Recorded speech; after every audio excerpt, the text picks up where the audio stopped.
After making over 400 YouTube videos, getting over 20 million views, today I'm going to give you a crash course on everything I've learned about making YouTube videos and running a channel. We're going to go over how to make better titles and thumbnails, how to craft a better story, how to get better lighting and audio, the camera you should be using, what actually goes into running a channel, and how the YouTube algorithm works and how to use that to get traction. This is going to be a long one, so if you don't have time to watch the full thing right now, add it to your watch later and come back, because this is going to be everything I know about how to run a YouTube channel. Let's get into it. Hey everyone, I'm Cole Caparoon. Thank you so much for stopping by for a video. Now I have 4 different YouTube channels, including this one. This is a brand new channel that you're watching right now that's only been up for a week or 2 at the time of filming of this. But my other channels cover everything from my career in music production. I'm a Billboard Top 40 mix engineer and producer in Nashville, Tennessee. So my first and main channel is dedicated to music production. I have another channel that's geared towards overlanding and different experiences with that. I have a second channel that's more of my everyday life. And I've run a couple other channels in the past as well. So I don't want to waste any more of your time. Let's jump right into this. Now I'm going to go over these topics by order of importance, and then we're going to break down what goes into each one of these. The most important thing is the title and the thumbnail, because if people don't want to click on your videos, then your videos are not going to get any traction whatsoever, no matter how good they are. You might have a cinematic masterpiece that rivals Christopher Nolan, but if nobody wants to click on it because your title and thumbnail sucks, then the video is going to be a flop. So that is the very most important thing of all of it, is your title and thumbnail. We'll get into how to do that in a minute. The second most important thing is the story that you are telling. How compelling is it? How well does it keep people's attention? So we're going to get into how to tell better stories and pick topics here in a minute. The third most important thing, and this is 2 topics, but they're kind of equally as important, and that is lighting and audio. I would probably put audio slightly above lighting, but if your lighting looks good and your audio sounds good, then the camera you're using almost doesn't matter at all. But of course, then we're gonna get into cameras and what to use, what I use and what I suggest people use. And then after all that, we're gonna get into what actually goes into running a YouTube channel, a successful YouTube channel, like the strategy side of it, the business side of it. And then after that, we're gonna touch on the YouTube algorithm and exactly how it works and how to get the algorithm to give you views. I have tons of notes here and I wanna articulate this really well, and I wanna help you as much as I can. So you're gonna see me look at my phone a lot to make sure I stay on point and hit the things that I wanna hit in this video,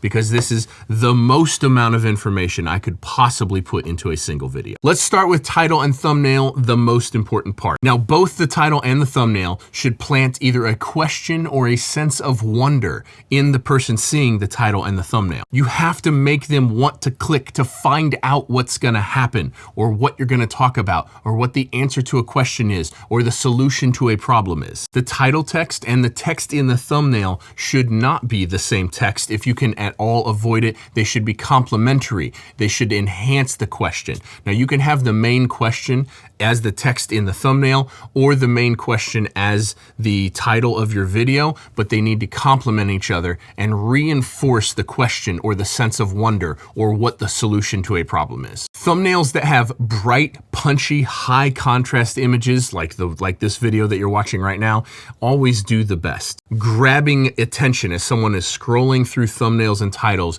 a thumbnail that is bright and high contrast and very punchy will always grab people's attention more. As much as I hate to say it, the stupid YouTuber face, like in the thumbnail of this video, it works. It just works. There's tons of research out there showing how much better it works when someone is doing this nonsense. So if you can stomach it, it really helps you get traction. Bright yellow text on the thumbnail is definitely the best. It gets the most attention. However, red text can signify a problem. Green text can signify wealth or money or something like that. But usually yellow text gets the most attraction. Putting a stroke, which is an outline around the thing that you are pointing to, around the text, around the picture, anytime you add a stroke to something, it more accurately grabs people's attention and helps them identify quickly what that thing is. Because remember, when people are looking at thumbnails, it's usually very small, like it looks like this. And so you have to be able to grab their attention, and they have to be able to identify what's in that thumbnail immediately when looking at a tiny, tiny little thumbnail. A good general rule of thumb is to spend as much time on the thumbnail and title as you did making the actual video. And then while you're making the thumbnail, a trick that I like to use is I zoom way, way out, so that way the thumbnail on my computer screen in Photoshop is about the same size as what I would see on YouTube, and make sure it's clearly legible. Make sure I understand what that thumbnail is about while it's zoomed all the way out. Okay, let's move on to the story. This is what your YouTube video is actually gonna be about. Now, it doesn't matter what topics you're covering. It doesn't matter whether you're covering music production or plumbing or cooking or making YouTube videos like this. You have to hook people in the first 10 seconds. My hook in this video was telling you that I've created over 400 videos with 20 million views, and that I'm gonna explain to you exactly how I do it. You have to give people a reason to continue watching the video in the first 10 seconds. Now, that's either telling them exactly what's coming or asking them a question that you're alluding that you know the answer, and you're gonna provide them the answer if they stay and watch the video. But you have to give them a reason to stay. And then in the first 30 seconds, you wanna include what's called an undisclosed loop. These are the techniques that I have found by far the most effective. Now, an undisclosed loop is a secondary question or a second point of interest that isn't included in the title and thumbnail, but is obviously related to the subject. So like in this video, my hook was I've created 400 YouTube videos and it got 20 million views, and I'm gonna tell you how I did that. And then the undisclosed loop is where all the topics that we're gonna go over, including the YouTube algorithm and how to run a channel from a business perspective. It's a reinforcement of the idea of the video, but a second point that maybe when someone saw the title and thumbnail, they didn't consider that they were also going to get this bit of information or this bit of entertainment as well. It makes the viewer feel like they're getting more than they expected, and it will help them stay throughout a bigger percentage of the video, which is super important when we get to the algorithm side of things. The next philosophy that I try to incorporate in as many videos as possible is the 3-act narrative. That's intro, conflict, resolution. Now, in a perfect ideal world, the conflict is something unexpected, something that the viewer didn't see coming. But it could simply be something like, I'm a plumber, here's a broken faucet, here's how I fixed it. You can really be flexible with this 3-act narrative, but I do try in every video to create the intro, the conflict, and the resolution. Next up is economy of words. And this is a skill set that you will develop over time. Basically, what economy of words is how do you get your point across in the fewest words possible? The least amount of buts, the least amount of ums, the least amount of rabbit trails, the least amount of sidetracks. How do you just drive the point of the story home while including nothing else that's irrelevant to the story? Again, this is a skill set that takes time to develop. And this really helps. The next thing that's important is to keep the story moving. The videos that have the best retention rate, which again is super important to what we're going to talk about with the YouTube algorithm, are videos that move quickly, that are paced fast, and that keep the story moving along, keeping the viewer going on to the next thing and the next thing and the next thing. Next up, when it comes to the story, is talk with enthusiasm, significantly more than you would talk in a face-to-face conversation. Because if we were at coffee, if me and you were sitting at a coffee table right now, and I was explaining to you how to create a YouTube video, I wouldn't be shouting at you like I'm borderline shouting at the camera. I would be talking like this. All right, so if you want to create a YouTube video, you want to make sure that you use economy of words. The title and thumbnail is really the most important part. That's how I talk in person. But however you talk in person, and even if you're being enthusiastic in person, you lose a lot of that through the camera, through a screen to the viewer. So you really need to turn it up like 50% in order for the viewer to perceive you as somewhat entertaining and enthusiastic. Now, obviously, there's a lot of YouTubers out there that do this in a pretty disingenuous way, and it seems ridiculous and it seems fake. So you got to dig down in yourself and find the authentic place of where you can pull this inspiration from so you can be very enthusiastic. Speak loudly, speak clearly, and just generally be more animated than you would be if you were sitting in a coffee shop talking to somebody. The next up is in editing. Do what you can to help the pace of the story. So this means cutting out lots of silences, cutting out buts and ums. Again, in the edit, you can help along your economy of words by cutting out any words or sentences or paragraphs that just don't need to be in there, that don't really help the story along. But do whatever you can in the edit to increase the pace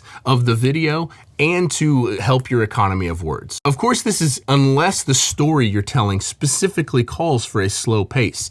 I'm usually like this when I'm making YouTube videos, but occasionally I'm talking about a very serious topic like health issues or something real serious or sad. And obviously you don't need to be doing all this and moving real fast and talking real fast when you're talking about something that is really near and dear to your heart, something that is very serious. So the pace does need to match the topic. However, generally speaking, most people talk too slow and they edit too slow in order to retain viewers. The next thing is don't just tell, show. This is something that I learned from Casey Neistat. This is a principle that he's talked about in several of his videos, and it is literally the fact that instead of just telling someone about something, show them. Don't just talk about this camera lens, show them the camera lens. Put it up and show it to them. And if there's B-roll that's necessary to further show what you're talking about, then use the B-roll. Anytime you can use additional shots to show what you're talking about, it's a good idea and will change things up and help the viewer stay there. The last point that I want to make on the story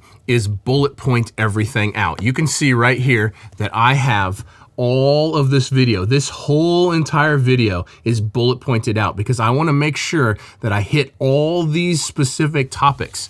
And if I don't hit all those specific topics, then I'm not actually serving you, the viewer, the best possible. I want to make sure that I nail every single thing that I think I need to talk about in whatever story I'm trying to tell. So I will always at least bullet point a video out. I'm not a big fan of scripts. I like being authentic, like you're hearing me talk right now. If you're not capable of just looking at a camera and going like this for a lengthy period of time, then maybe you want to look at scripts and a teleprompter. But at the very least, when you bullet point something out, it really helps set in your mind the things that you need to talk about and the order of things that you'd like to present. Now I scrolled and lost my spot.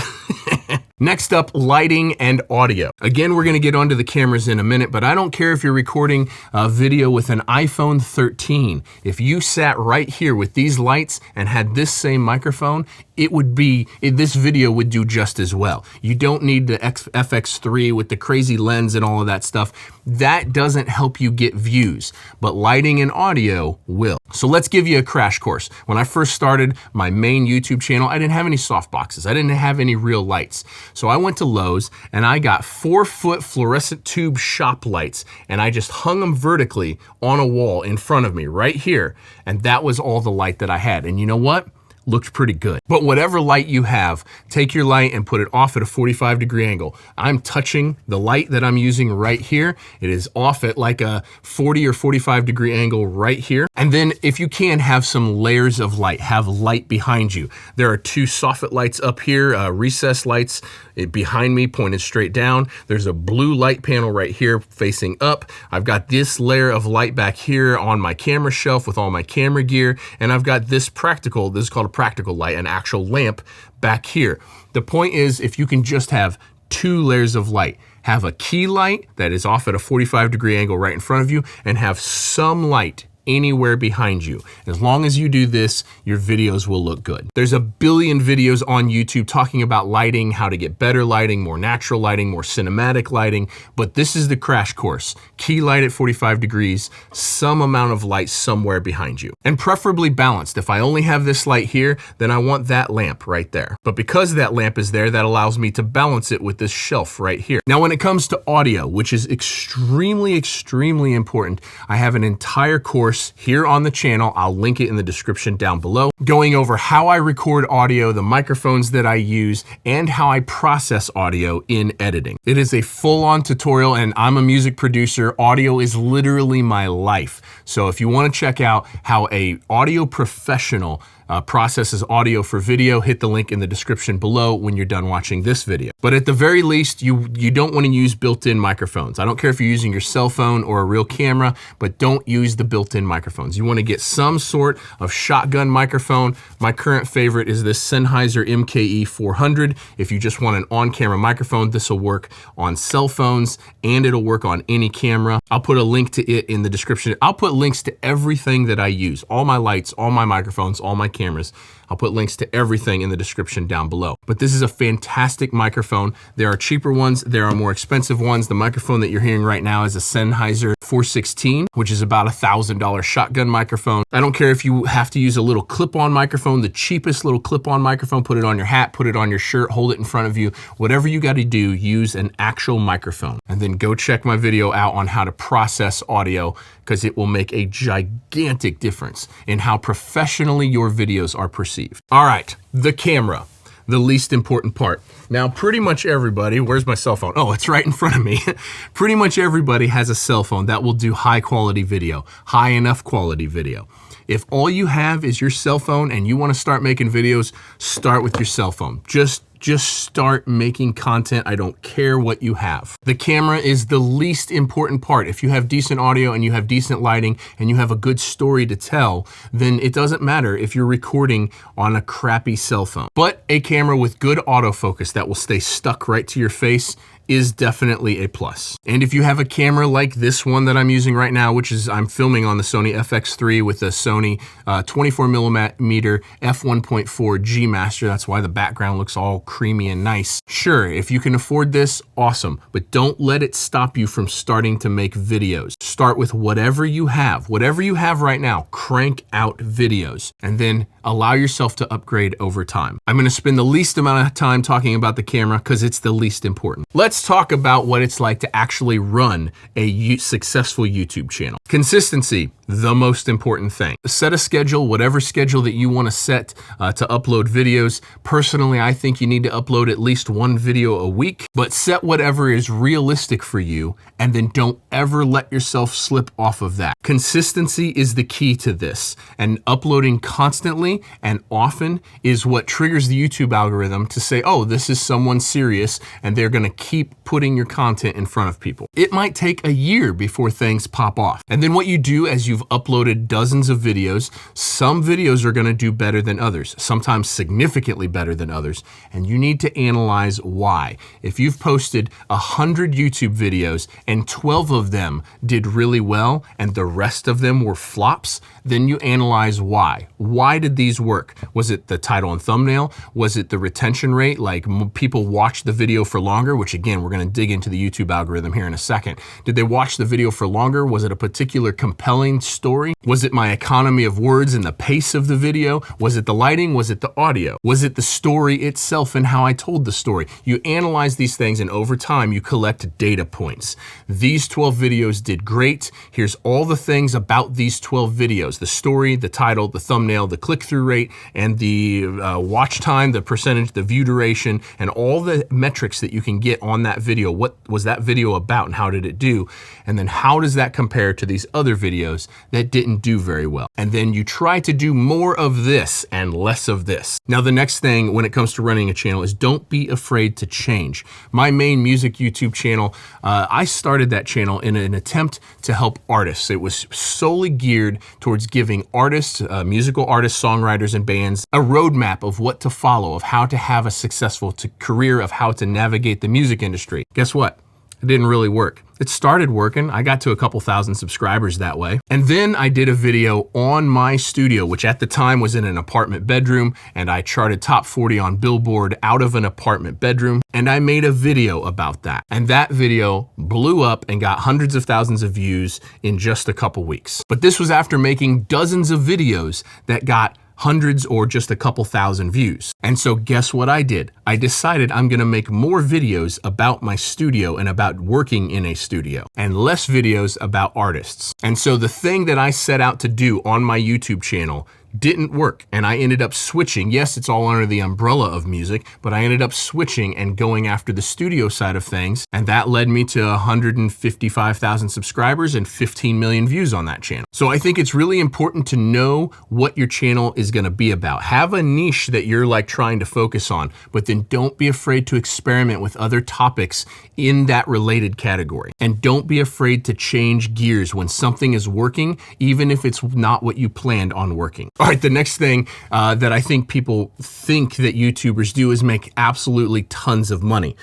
But I'm here to tell you, unless you're doing hundreds and hundreds of thousands of views on every single video and millions of views overall all the time, you don't actually make that much money from YouTube. I'll do a whole video discussing how much money I've made from YouTube over those like 20 million views. So don't forget to subscribe to stay tuned for that. But the money that you make from content creation from YouTube comes almost entirely from brand deals, product placements, and sponsors. Way less than 20% of my overall income that I make collectively off of YouTube comes from Google AdSense. And way more than 80% comes from sponsorships, brand deals, and product placements. And so don't get into this making videos and just trying to get views to make money. That's not how you make money. First of all, you shouldn't be doing this for the money. You should be doing this because you're passionate about content creation or you're passionate about a particular topic that you want to share with people through videos. Being authentic is where this starts and the money follows. Let's talk quickly about launching a new channel and then we'll get on to the YouTube algorithm. Now, this channel that you're watching this on right now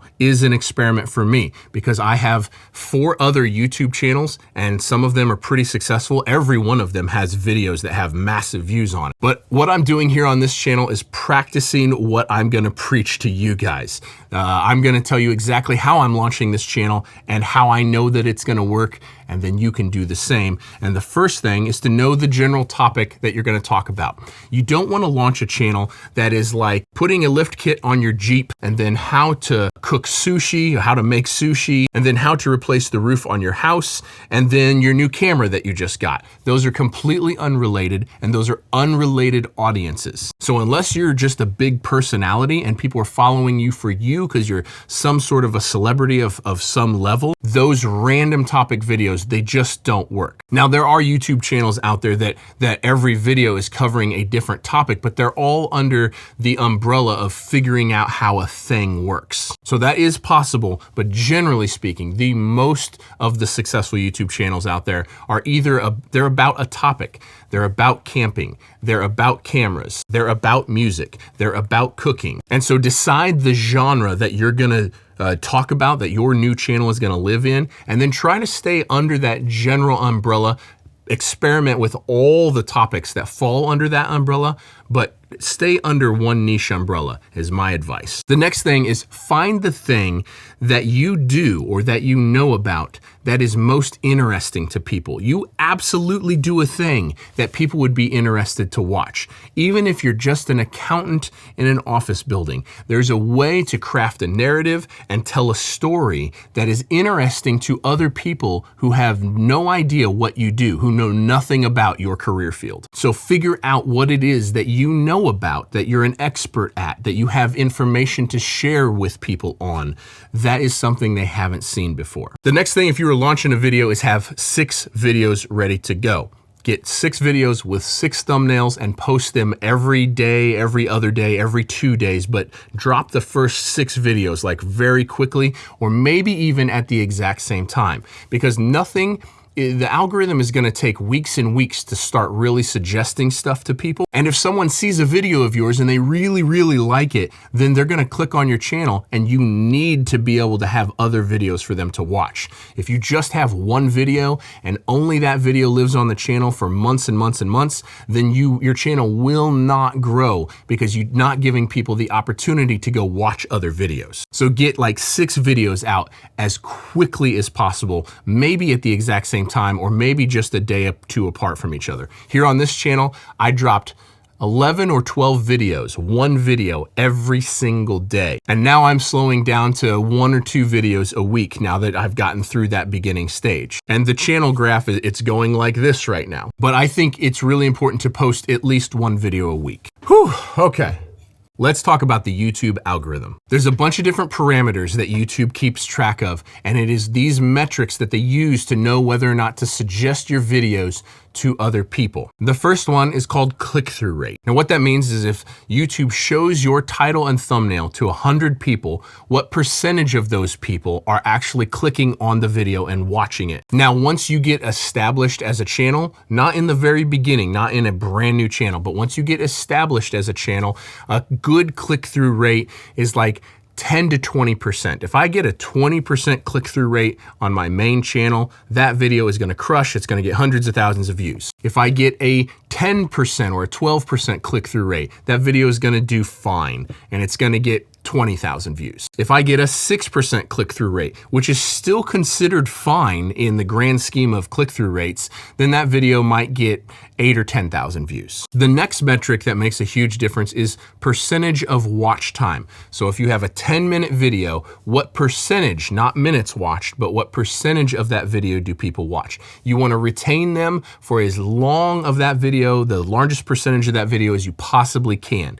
And the higher percentage that you retain them, the more YouTube is going to recommend your video. The higher the click-through rate and the more percentage of view duration, the more YouTube is going to recommend it. Now, the third metric is actual minutes watched. This is one that seems to keep floating in and out of importance with YouTube. There was a time when minutes watched actually mattered way more than percentage watch. And so that's where you would have people posting 30-minute videos, 1 hour-long videos, and that would do really well because some of those people would watch the whole video, and that really triggered YouTube to suggest that video to other people. Right now, today, as of the time of filming this, it seems like the percentage of view duration, the percentage of the video they watch, is slightly more important than the actual time that they watched, but it does seem like the time that they're watching makes an impact on how YouTube recommends your videos to new viewers. Now, the next thing that is really hard to quantify, but it's absolutely something YouTube does, is they rate viewer satisfaction